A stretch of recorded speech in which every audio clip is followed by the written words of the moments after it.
Hey all welcome to my channel. എല്ലാവർക്കും സുഖമല്ലേ? നിങ്ങൾ ആദ്യമായിട്ടാണ് എൻ്റെ ഈ വീഡിയോ കാണുന്നതെങ്കിൽ നിങ്ങൾക്ക് ഇഷ്ടപ്പെട്ടാൽ ഈ വീഡിയോ ലൈക്കും എൻ്റെ ചാനൽ സബ്സ്ക്രൈബും ചെയ്ത് എന്നെ സപ്പോർട്ട് ചെയ്യണേ. ഇന്ന് ഞാൻ കാണിക്കാൻ പോകുന്ന റെസിപ്പി എനിക്കൊരു ഹോട്ടലിൽ പോയി ഭയങ്കര ഇഷ്ടമായി അവിടുത്തെ ആളോട് ചോദിച്ചറിഞ്ഞ റെസിപ്പി ആട്ടോ. ഇത് തമിഴ്നാട്ടുകാരുടെ സ്പെഷ്യൽ ഡിഷാട്ടോ. വളരെ സ്പൈസിയും എന്നാൽ അതുപോലെ തന്നെ നല്ല ടേസ്റ്റിയുമായിട്ടുള്ള ഡിഷാണ്. ഇത് നമുക്ക് ആവശ്യമുള്ളത് നാടൻ കോഴിയാട്ടോ. ഞാനിവിടെ എടുത്തിരിക്കുന്ന ഒരു 1 kg നാടൻ കോഴിയാട്ടോ.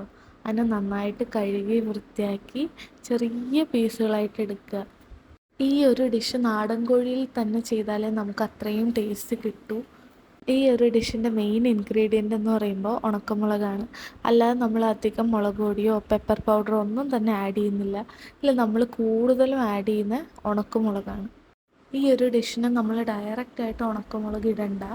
നമ്മൾ ആ ഉണക്കമുളകിനെ എടുത്തിട്ട് നടുവിലൂടെ കീറി അതിൻ്റെ ഉള്ളിലുള്ള എല്ലാ വിത്തും കളയുക. എന്നിട്ട് ആ ഒരു മുളകിൻ്റെ സ്കിന്ന് മാത്രം നമുക്ക് ഈ ഒരു ഡിഷിന് ആഡ് ചെയ്താൽ മതി. കുരു ഒന്നും തന്നെ ആഡ് ചെയ്യേണ്ട ആവശ്യമില്ല. ഈ ഒരു വീഡിയോയിൽ കാണിച്ചിരിക്കുന്ന പോലെ കേട്ടോ ഇത് ക്ലീൻ ചെയ്യുന്നത്.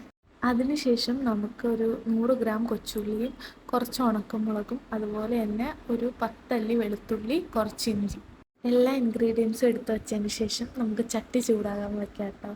ഇത് നോൺ സ്റ്റിക്കിൽ വെക്കുന്നതിനേക്കാളും ഈ ഒരു ഡിഷ് വളരെ നാടൻ ഡിഷാണ്.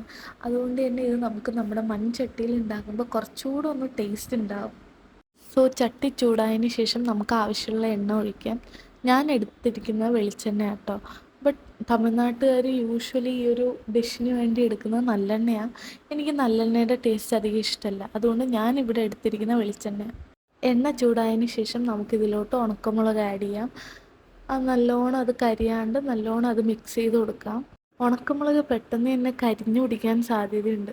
അതുകൊണ്ട് അത് നന്നായിട്ട് നമ്മൾ മിക്സ് ചെയ്തുകൊണ്ടേ ഇരിക്കുക. അതിനുശേഷം ഇതിലോട്ട് ക്ലീൻ ചെയ്ത് വെച്ച കൊച്ചുള്ളി നമുക്ക് ആഡ് ചെയ്യാം കേട്ടോ. കൊച്ചുള്ളിയാണ് ആക്ച്വലി ഇതിൻ്റെ ടേസ്റ്റ്. അതിനുശേഷം ഇതിലോട്ട് ക്ലീൻ ചെയ്ത് വെച്ച കൊച്ചുള്ളി നമുക്ക് ആഡ് ചെയ്യാം കേട്ടോ. കൊച്ചുള്ളി അതുപോലെ തന്നെ നമുക്ക് നന്നായിട്ട് മിക്സ് ചെയ്യാം. മുളകിൻ്റെ ഒപ്പം തന്നെ കരിഞ്ഞു പിടിക്കാണ്ട് നന്നായിട്ട് ഇളകി കൊടുക്കാം. അതിനുശേഷം പാകത്തിന് കുറച്ച് ഉപ്പിട്ട് നന്നായിട്ട് ഇളക്കി കൊടുക്കുക. അതിന് ശേഷം നമ്മൾ ഇതിലേക്ക് ആവശ്യമുള്ള വെളുത്തുള്ളി, ഇഞ്ചി ചതച്ചത് ആഡ് ചെയ്യാം കേട്ടോ. വെളുത്തുള്ളി ഇഞ്ചി ചതച്ച പേസ്റ്റിനേക്കാളും ബെറ്റർ നമ്മളെപ്പോഴും വീട്ടിലുണ്ടാക്കുന്നത് ആഡ് ചെയ്യുന്നത് കേട്ടോ, കൂടുതൽ ടേസ്റ്റി ആവുന്നത്. ഇപ്പോൾ നമ്മുടെ മാർക്കറ്റിൽ ഒരുപാട് ജിഞ്ചർ ഗാർലിക് പേസ്റ്റ് ഉണ്ടാവും. ബട്ട് അതൊക്കെ ആഡ് ചെയ്യുന്നതിനേക്കാളും ബെറ്റർ ടേസ്റ്റ് നമുക്ക് കിട്ടുന്നത് നമ്മുടെ വീട്ടിൽ തന്നെ ചതച്ച ഇഞ്ചിയും വെളുത്തുള്ളിയും പേസ്റ്റ് ആഡ് ചെയ്യുമ്പോഴാണ്. സോ അത് ആഡ് ചെയ്ത് നല്ലോണം മിക്സ് ചെയ്ത് കൊടുക്കുക. ഈ ഉള്ളിയൊക്കെ ഒന്ന് വെന്തതിന് ശേഷം നമുക്കിതിൽ മെയിനായിട്ടുള്ള നാടൻ കോഴി മിക്സ് ചെയ്യാം കേട്ടോ. തമിഴ്നാട്ടുകാർ ഇതിനെ നാട്ടുകോഴി എന്നാണ് പറയുന്നത്. സോ നമുക്ക് അത് തന്നെ പറയാം. ഇതിലോട്ട് നമ്മുടെ നാട്ടുകോഴി മിക്സ് ചെയ്യാം. നാട്ടുകോഴി ഇട്ടതിന് ശേഷം ആ കൊച്ചുള്ളിയും ആ ഉണക്കമുളകും ആ പേസ്റ്റിൻ്റെ കൂടെയൊക്കെ നന്നായിട്ട് മിക്സ് ചെയ്തെടുക്കുക. ആ ഒരു സ്പൈസിയൊക്കെ അതിൽ നന്നായിട്ട് ചേരട്ടെ. നന്നായിട്ട് മിക്സ് ചെയ്തതിന് ശേഷം നമുക്ക് അതിലോട്ട് മസാലകൾ ആഡ് ചെയ്യാം. 1 സ്പൂൺ മഞ്ഞൾപ്പൊടി, അതിന് ശേഷം 1 ടീസ്പൂൺ മുളക് പൊടി ആഡ് ചെയ്യുക. ഇവിടെ ഞാൻ എടുത്തിരിക്കുന്ന കാശ്മീരി ചില്ലി കേട്ടോ. കാരണം ഓൾറെഡി നമ്മൾ ഇതിൽ ഉണക്കമുളക് ഇട്ടുകൊണ്ട് തന്നെ അത്യാവശ്യം സ്പൈസി ഉണ്ടാവും. ബട്ട് കാശ്മീരി ചില്ലി ഇടുമ്പോൾ നമുക്കൊരു കളറും പിന്നെ കുറച്ചുകൂടെ മുളക് പൊടീൻ്റെ ഒരു ടേസ്റ്റും കിട്ടും. അതുകൊണ്ട് ഞാൻ എടുത്തിരിക്കുന്ന കാശ്മീരി ചില്ലി കേട്ടോ. പിന്നെ അതിന് ശേഷം നമുക്ക് പാകത്തിന് ഉപ്പിടാം. പിന്നെ നമുക്ക് ഈസ്റ്റേണിൻ്റെ ചിക്കൻ മസാലയുണ്ട്. ആ ഒരു ചിക്കൻ മസാല കൂടെ നമുക്കൊരു 1 സ്പൂൺ ഇടാം. അതിനുശേഷം അത് നമുക്ക് നന്നായിട്ട് മിക്സ് ചെയ്തെടുക്കാം കേട്ടോ. നന്നായിട്ട് മിക്സ് ചെയ്യുക. അരപ്പ് താഴെ പിടിക്കാണ്ട് നന്നായിട്ട് അതിനെ മിക്സ് ചെയ്ത് കൊടുക്കുക. അതിനുശേഷം ഇതിലോട്ട് നമുക്കൊരു ചെറിയ സ്പൂൺ പെരിഞ്ജീരകം ആഡ് ചെയ്യാം കേട്ടോ. ഈ ഒരു പെരിഞ്ജീരകത്തിൻ്റെ ആ ഒരു ഫ്ലേവറിന് വേണ്ടിയാണ് നമ്മൾ ആഡ് ചെയ്യുന്നത്. അതുകൊണ്ട് തന്നെ ഒരു ചെറിയ സ്പൂൺ ആഡ് ചെയ്താൽ മതിയാവും.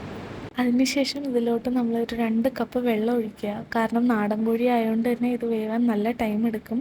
കുക്കറിലാണെങ്കിൽ പെട്ടെന്ന് വെന്ത് കിട്ടും. ബട്ട് നമ്മൾ ചട്ടിയിലായതുകൊണ്ട് ഇത് കുറച്ച് ടൈം എടുക്കും. അതിന് ശേഷം അടച്ചു വെച്ച് വേവിക്കുക. ഒരു 20 മിനിറ്റ്സ് ആകുമ്പോൾ നമ്മുടെ ഐറ്റം റെഡി ആയിട്ടുണ്ടാവും. നല്ല ചൂട് ചോറിൻ്റെ കൂടെ കഴിക്കാൻ സംഭവം അടിപൊളിയാട്ടോ. സോ റെസിപ്പി ഇഷ്ടമായാൽ ലൈക്കും സബ്സ്ക്രൈബും ചെയ്യുക. ബൈ.